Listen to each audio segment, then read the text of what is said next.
एक सरकारी विभाग में 2 अधिकारी थे, राजेश और विमल। दोनों का पद सेम था, सैलरी सेम थी, लेकिन दोनों की लाइफस्टाइल में जमीन आसमान का अंतर था।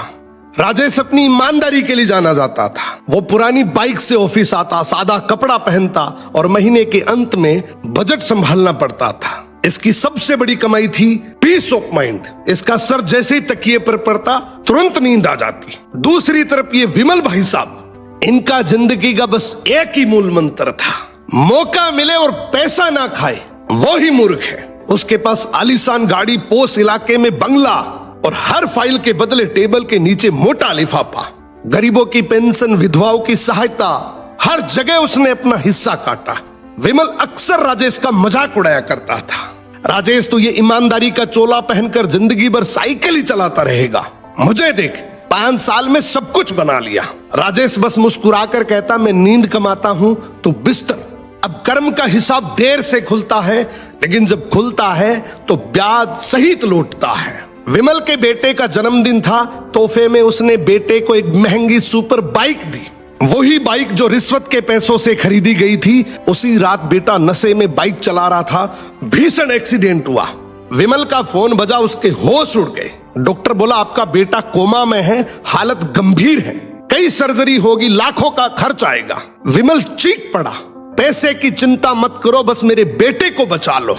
उसने बेटे के इलाज में अपनी सारी काली कमाई लगा दी, महंगी दवाइयां, विदेशी डॉक्टर, लेकिन जिस बेटे के लिए उसने पाप की कमाई जमा की थी वो बच नहीं सका। जो पैसा दूसरों के आंसुओं से आया था, आज उसके अपने आंसू भी नहीं पहुंच सका। बेटे की मौत के बाद घर उजड़ गया, पत्नी डिप्रेशन में चली गई।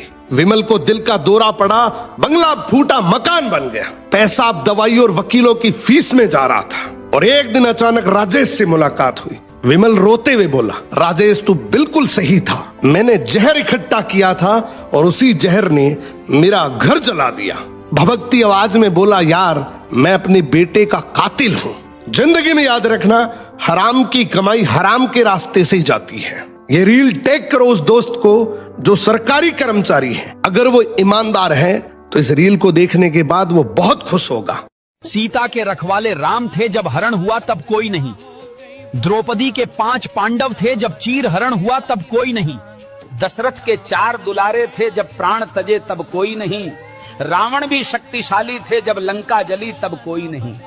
अभिमन्यु राज दुलारे थे, पर जब चक्रव्यूह में फंसा तब कोई नहीं। सच यही है दुनिया वालों, संसार में अपना कोई नहीं। जो लेख लिखे हैं कर्मों ने, उस लेख के आगे कोई नहीं।